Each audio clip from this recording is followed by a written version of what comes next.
I'm Nicci Dent. I'm the Chief Executive Officer of Heart Research Australia.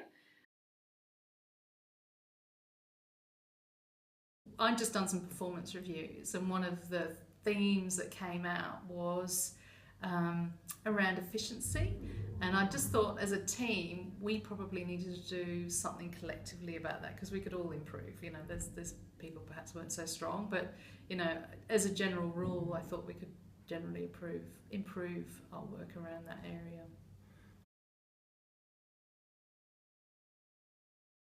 What I liked about the program is it went through the general philosophy around productivity, and as part of that exercise, we did some work on what were our team values and what was our motivating factors around that, and then what were the issues around productivity. And so one of the first things we looked at was um, what our team values were and what drove us, but also what were the limiting factors. We're in an open plan office, and so one of the things that people would do would be regularly come along and perhaps interrupt people whilst they're in this sort of flow moment. And so one of the solutions we had was coming up with simple flag systems. But even the very fact of talking about it made people much more mindful of interrupting people. So actually, although we've got the flags, nobody really uses them now because they're much more mindful generally, so which is good. And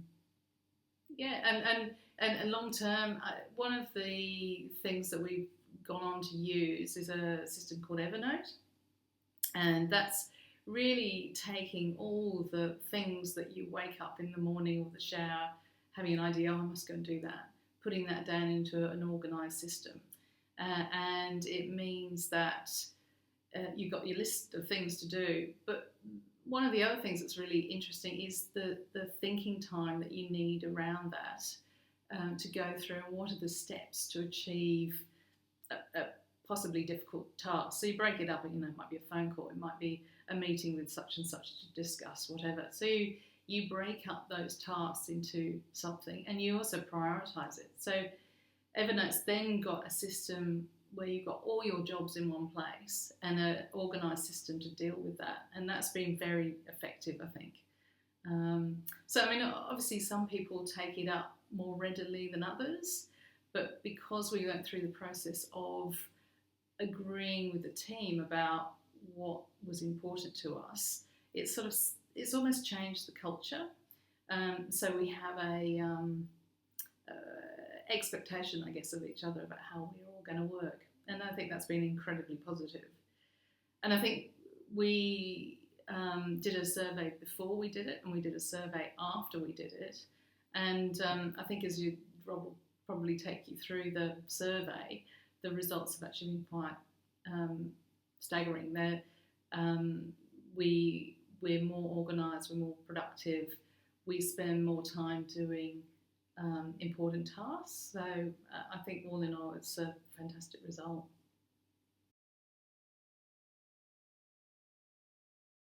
Look, I think going through this exercise is good. You can learn a lot from it yourself about improvement and how to be more efficient about how you're running your day.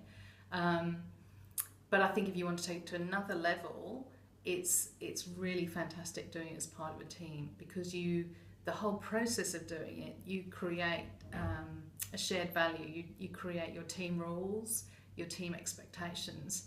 And actually, for me, it's gone, as a CEO, it's gone from all these issues being my problem to all these issues being shared and owned by the team. So when we talked about the issues, everybody went away with a job. And that's how the attitude of issues as we have going forward is that, it's part of everybody's problem and solution to take ownership of that, and it changes the culture. So it's fantastic.